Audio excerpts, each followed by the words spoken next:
Oke, kita masuk sesi pertanyaan. Mungkin dari web, dari Google terlebih dahulu. Assalamualaikum warahmatullahi wabarakatuh. Kami izin bertanya, apakah di dalam suratul Fatihah juga dapat mengajarkan kepada kita semua tentang tata cara berdoa kepada Allah? Assalamualaikum warahmatullahi wabarakatuh. Waalaikumsalam warahmatullahi wabarakatuh. Nah, di suratul Fatihah juga kan disebut surat ad-doa, surat doa.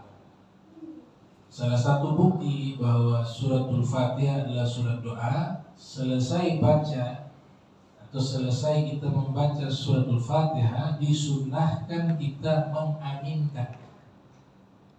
Sunnah, amin. Amin itu meminta agar doanya diijabah. Artinya istajib, terimalah ya Allah.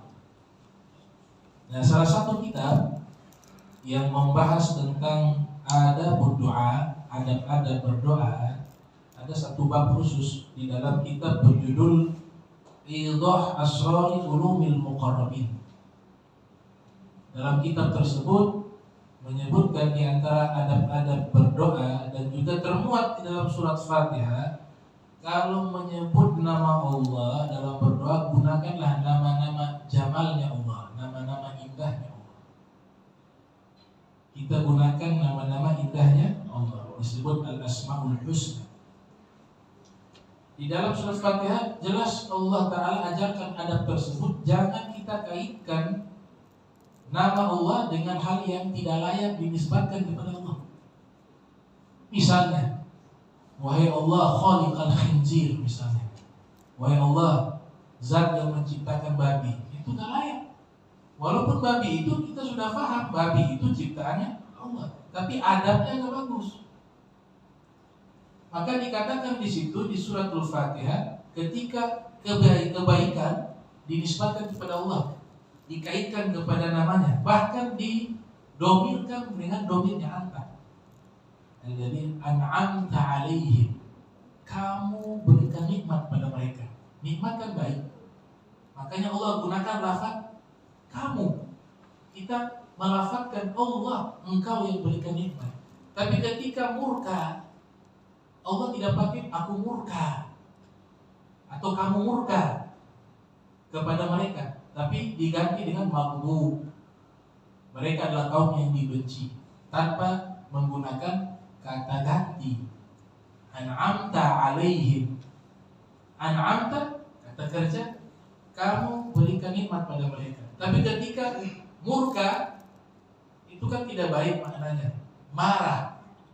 Allah tidak menyebut kamu.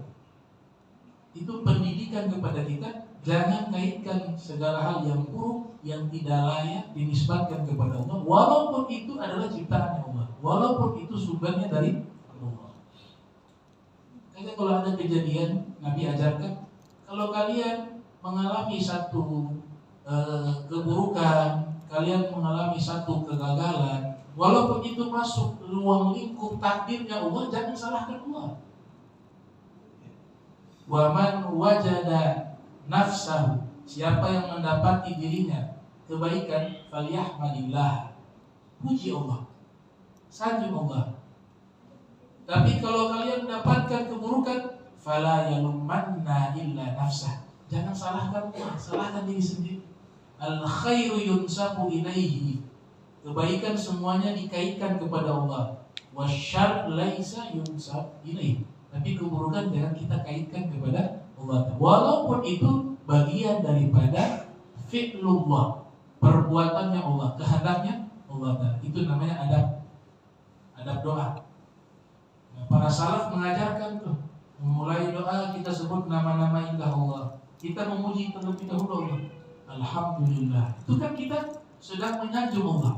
Alhamdulillahirabbil alamin, segala puji bagi Allah, Tuhan pencipta alam semesta.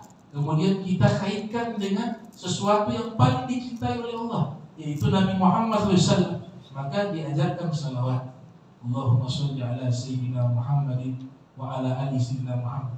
Kemudian kita kaitkan kepada sesuatu yang paling dicintai oleh Nabi Muhammad, keluarga Nabi. Makanya digandengkan, Allahumma sholli ala sayyidina Muhammadin wa ala ali sayyidina Muhammad. Baru kita meminta kepada Allah. Jadi kita awali dengan pujian, dengan kata-kata yang indah dalam doa. Itu adab yang diajarkan di suratul Fatihah.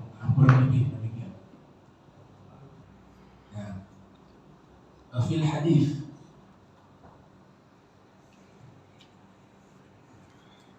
Pertanyaan selanjutnya. Assalamualaikum warahmatullahi wabarakatuh. Habib, izin bertanya sekitar masalah warisan. Apakah seorang ibu tiri juga bisa jadi ahli waris selain anak-anak yang sah, sepeninggal orang tua atau ayah yang meninggalkan harta warisan, namun harta itu adalah hasil jerih payah dengan istri pertama? Assalamualaikum warahmatullahi wabarakatuh. Nah, ini bab mawaris, hukum waris atau al-faraid, hukum warisan. Ini di dalam riwayat dikatakan ilmu pertama yang diangkat oleh Allah di umat Islam adalah ilmu faraid, ilmu tentang warisan. Jadi sudah banyak kehilangan orang-orang para ulama yang pakar di bidang ilmu faraid, karena dia min alamatis sa'ah, termasuk daripada tanda-tanda hari kiamat. Itu awal ilmin yurfa, awal ilmu yang diangkat di umat Islam adalah ilmu faraid, sebagaimana riwayat dari beberapa sahabat seperti Umar bin Khattab radhiyallahu ta'ala anhu. Baik. Nah, sekarang permasalahannya, ibu tiri itu kan menikah dengan ayahnya. Ayahnya punya harta, meninggal dunia, walaupun itu harta nanti yang sebelumnya dia dapat dari istrinya yang pertama, tapi istrinya kan meninggal misalnya, jatuh waris kepada ayah juga. Anak juga dapat. Situ perhitungan kita bahas secara fikih itu cukup panjang. Saya bahas secara singkat saja. Artinya ibunya yang pertama itu meninggal dunia, harta ini jatuh kepada suaminya dan anak-anaknya. Itu sudah jadi milik suami, milik anak. Nah, milik anak ini sudah hak paten, tidak bisa diganggu. Nah, ini ibu tiri ketika suaminya ini meninggal, dia juga dapat bagian warisan dari suaminya. Kalau anaknya juga tetap dapat. Jadi dapat, itu ibu tirinya dapat, anaknya juga dapat. Jadi kesimpulannya dia dapat walaupun ibu tiri, karena dia sudah menikah dengan ayah kita. Dan ayah kita hartanya sudah dianggap harta warisan, harta miliknya, sudah bukan harta milik istrinya yang sudah meninggal. Nah, itu pemahaman di dalam memahami mawaris, ya, warisan. Kalau spesifiknya hitungannya itu kita bahas di masalah fikih dan cukup panjang. Jadi kesimpulannya dapat juga itu. Wallahu a'lam. Sekalian ada yang ingin mau bertanya sebelum saya lanjutkan di sesi online? Terima kasih. Assalamualaikum warahmatullahi wabarakatuh. Saya mau bertanya masalah najis. Mungkin minta maaf agak sedikit jorok. Kita ketahui bahwa najis pertengahan yaitu kotoran manusia, termasuk najis pertengahan. Adapun babi najis berat, daging babi najis berat. Yang saya tanyakan, apabila seseorang makan babi, kemudian yang keluar dari kotorannya itu termasuk najis berat atau pertengahan? Terima kasih. Jawab oleh Al-Imam Nawawi, ya, di dalam kitab Al-Majmu' ala Syarh Muhadzab. Imam Nawawi kita ketahui ulama besar mazhab Syafi'i. Lahir 631, wafat 676 Hijriah. Nah, di dalam kitab Al-Majmu' ada penjelasan mengenai hal tersebut. Kesimpulannya, najis di dalam pemahaman mazhab Syafi'i 3. Ada namanya najis an-najasatu al-mukhaffafah, najis ringan. Najis ringan itu hanya terbatas kepada kencing bayi yang di bawah 2 tahun, ya, yang tidak mengkonsumsi makanan kecuali hanya ASI. Itu kencingnya najis mukhaffafah, najis ringan, cukup dipercikkan hilang najisnya, percikan air. Nah, tapi di dalam kitab Fathul Qorib karya Syekh Muhammad Ibn Qasim Al-Ghazi mensyarahi kitab Al-Ghaya wa Takhrib karya Abu Suja'. Nah, di situ beliau mengatakan najis bayi perempuan tetap mutawassithah. Dia tidak masuk najis an-najasatul mukhaffafah. Kalau an-najasatul mukhaffafah hanya kencing bayi laki-laki.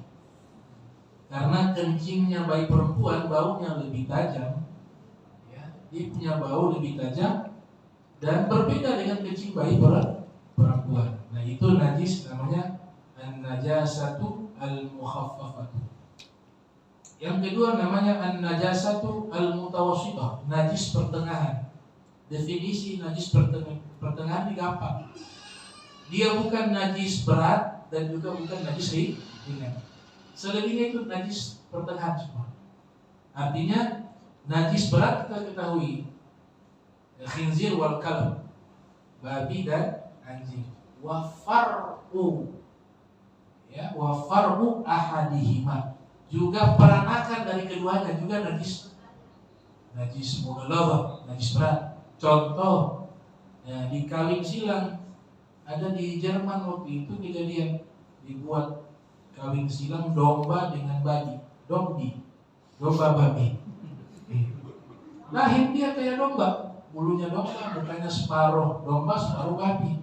Kata Syekh Nawawi Al-Bantini, mau kita nikah silang antara babi dan anjing dengan hewan sekalipun yang berupa hewan yang suci, tetap ikut najis.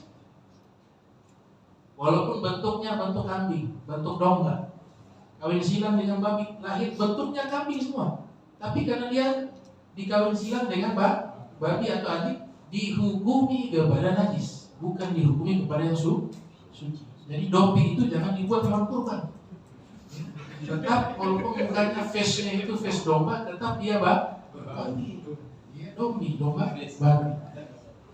Nah, kemudian ulama mengatakan najis-najis berat dijelaskan oleh Syekh Al-Mawardi dalam kitab Al-Hawinya, juga Imam Ghazali dalam kitab fikihnya Al-Basit. Di situ dijelaskan semua yang terkait dalam mazhab Syafi'i, ya tentunya. Kalau mazhab lain kan panjang lagi, ada yang suci, babi anjingnya. Semua yang terkait di tubuhnya anjing, liurnya, kotorannya, itu juga dihukumi sama najis berat. Darahnya sama. Dari tubuh mereka juga itu dihukumi najis berat. Darah kan najis mutawassithah. Tapi ketika darahnya babi, darahnya anjing, bukan mutawassithah lagi, dia tetap berat. Kotoran itu mutawassithah. Tapi ketika kotorannya itu keluar dari anjing dan babi dan peranakannya, itu dihukumi najis berat. Nah, sekarang bagaimana kalau ada orang mungkin lebih sederhana begini, kelaparan dia, tidak ada makanan tengah hutan, ada babi dia makan babi. Apakah kotorannya itu mutawassithah atau mughalladhah maksudnya, ya? Itu disepakati oleh ulama, ikut kepada yang makan. Kotorannya tetap mutawassithah, dia tidak berubah kepada mughalladhah, kecuali kotoran itu keluar langsung daripada kotoran babi dan anjing. Nah, wallahu a'lam. Assalamualaikum warahmatullahi wabarakatuh. Mungkin pertanyaan singkatnya, saya mau tanya, semua ciptaan Allah itu dari manusia, bila mana sudah ada yang kurang, apakah dalam hal ini bila kita meninggal dunia, kan ada misalnya gigi ini kalau misalnya kalau ada yang jatuh, biasanya ada yang sudah ditambah kemudian ditahan gitu. Bila mana si jenazah ini sudah meninggal, apakah wajib untuk meninggalkan, dicabut gitu? Bila mana kita jauh kemana? Ada satu kitab yang ditulis oleh Syekh Yusuf Qaradawi, juga Dr. Wahba Az-Zuhaili. Ini termasuk kitab fikih kontemporer kekinian yang membahas 4 mazhab di dalam satu kitab berjudul Fiqhul Islam wa Adillatuh. Nah, di situ ada keterangan di bab janaiz. Bab janaiz artinya bab berkaitan tentang jenazah. Perlu kita ingat bahwa kita ini diwajibkan 4 hal ketika ada yang meninggal. Wajib. Alladzi yalzamu lil mayit arba'u khisal. Yang wajib bagi si mayit itu 4 perkara.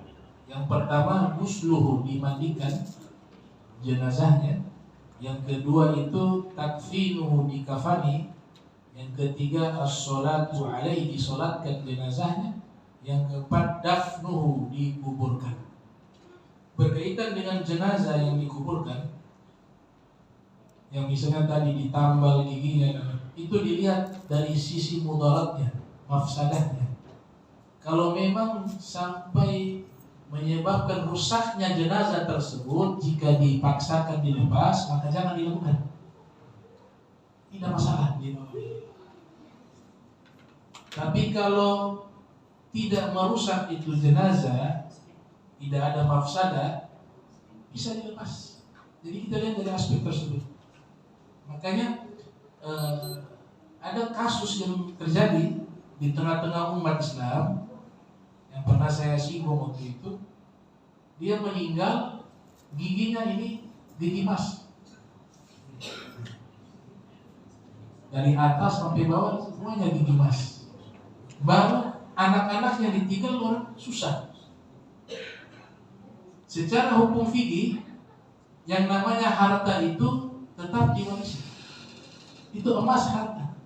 Secara hukum fikih itu jatuh waris kepada anak-anaknya. Anak-anaknya susah. Maka syariat membolehkan secara fikih untuk dilepas. Jadi opung semua atas bawah. Untuk dilepas dibolehkan. Gitu. Tapi mereka kasih syarat, jika terjadi kerusakan terhadap jenazah, nah itu yang dilarang. Tapi kalau dilepas, ahli waris punya hak, bisa secara hukum fikih. Tapi kita juga pendekatan tasawuf, hati nurani. Tega sekali itu bapak kamu sudah meninggal, kamu cabut-cabut giginya, apalagi keras dipakai litis, ini kita nggak bisa. Nah disinilah jadi permasalahan itu. Jadi kalau benda-benda tersebut mudah untuk dilepas, tidak merusak itu jenazah, lebih afdal dilepas. Tapi kalau memang mafsadahnya bisa merusak itu jenazah, menyulitkannya proses pencabutan, biar masalah. Itu mereka jasad, tapi yang hidup nanti ruh. Makanya ulama mengkritik. Ada beberapa riwayat ulama hadis mengkritik. Beberapa riwayat mengatakan bahwa kalau ada kena pasir terasa sakit ruhnya dengan apa? Itu sebagian ulama hadis mereka mengkritik riwayat semacam itu. Tidak ada sangkut paut jasad dengan ruh ketika sudah meninggal. Itu ruh itu sudah hidup di alamnya secara khusus. Jadi kalau disakiti jasad itu tidak terasa ruh. Yang sakit di azab itu ruhnya, bukan jasadnya. Ada sebagian ulama hadis mengkritik. Tapi juga ada sebagian kalangan dari mutasawwifin, mereka menerima riwayat semacam itu. Cuma saya hanya tunjukkan 2 pendapat tersebut. Gitu. Jadi kalau secara fikih lihat mafsadahnya, kalau merusak jangan. Tapi kalau mudah untuk melepasnya silakan dilepas. Wallahu a'lam bishawab. Ya, kita tutup dengan doa. Bismillahirrahmanirrahim. Alhamdulillahirabbil alamin. Allahumma shalli wa sallim ala sayyidina Muhammad Allahumma jam'ana hadza jam'an marhuba wa tafarraqana min ba'di tafarruqan masruma. Wala tajal minna wa la minna shakila mahruma. Subhanaka bihamdika asyhadu an la ilaha illa anta astaghfiruka wa atubu ilaik. Wa sallallahu ala sayyidina Muhammad wa ala alihi wa sahbihi wa sallam. Wa ila hadratin nabi Muhammad sallallahu alaihi wasallam. Al-Fatihah.